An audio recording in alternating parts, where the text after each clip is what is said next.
Welcome back for part number 2 of What If Padme Divorced Anakin. Thank you for all your support on part 1. If you are not aware of the first part, please watch that first before watching this video. As Sidious continued to watch the Mon Calamari ballet performance, he was surprised to be interrupted by Mas Amedda, reporting that the clones had lost all lines of communication with Jedi Master Obi-Wan Kenobi. A devilish grin formed across his face, and he left the Opera House and entered his personal ship. Venturing past the unsuspecting clone troopers, he entered the underworld of Coruscant and searched for the Force presence of Master Kenobi. The Sith Lord soon saw the starfight of the Jedi Master on level 1325 and parked his ship behind some containers in the shadows of the warehouse before walking inside.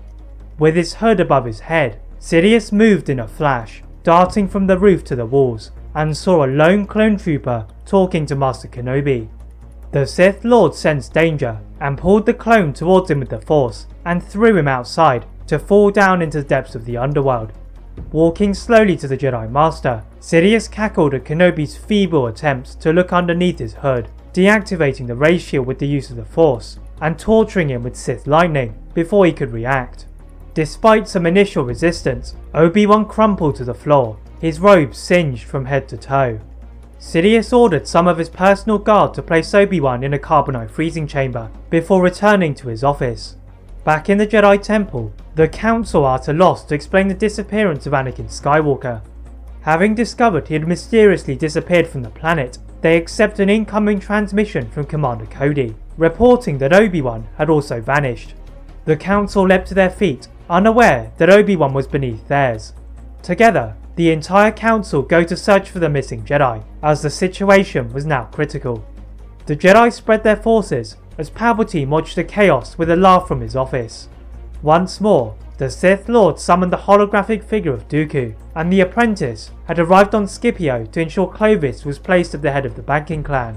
Sidious reports his acquisition of Obi-Wan, and tells his apprentice that the frozen Jedi was going to his home planet, then orders him to capture Senator Amidala.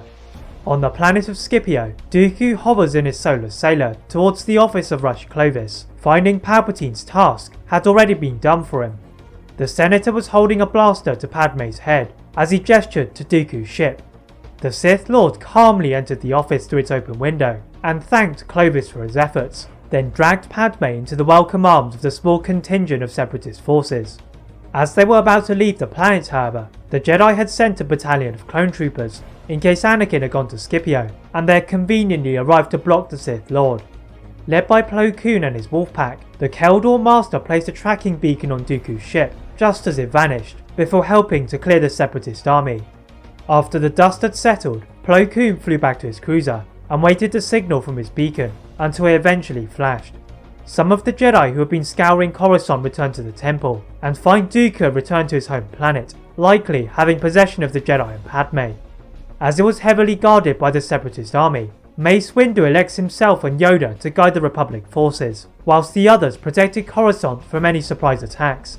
The Jedi also go to Palpatine's office before departing, and the Chancellor is surprised that Dooku was found so easily, and warns them it could be a trap, also asking for more clone reinforcements. Once the Jedi had left, however, this was the opportunity that Sidious had been waiting for, and he wished to congratulate Dooku. But as soon as Dooku's hologram appeared before him, Sidious sensed treachery, choking his apprentice from across the galaxy. The Sith Lord asked his guards to prepare his ship, and he zoomed off into hyperspace, soon swiftly descending by Dooku's castle. The apprentice walked, then bowed to his master, but Sidious swiped into one side, and Dooku's head crunched against a pillar. Staggering to his feet, he watched Sidious walk towards the carbonite models of Obi-Wan Kenobi and Anakin Skywalker, but he was thrown back by a Sith lightning attack. Sidious branded his apprentice a traitor for taking Skywalker and hiding it from him as he sought to become the Sith Master. Leaving Dooku on the floor, Sidious brought Anakin out of his slumber, and through his limited vision, he saw his friend Palpatine, telling him to get out and run away. Dooku fell for Palpatine's lure as he began throwing large stones towards them, before he noticed that Obi-Wan had been left behind. The Jedi Master was his only hope if he were to defeat his master. That is it for part 2 of What If Padme Divorced Anakin. If you'd like to see a part 3 soon, please like this video, turn on that notification bell, click that subscribe button on this channel, and on my other channel What If Films. And as always, leave a comment on what if you'd all like to see next, and how I can improve my videos. Thank you very much for watching, and see you next time.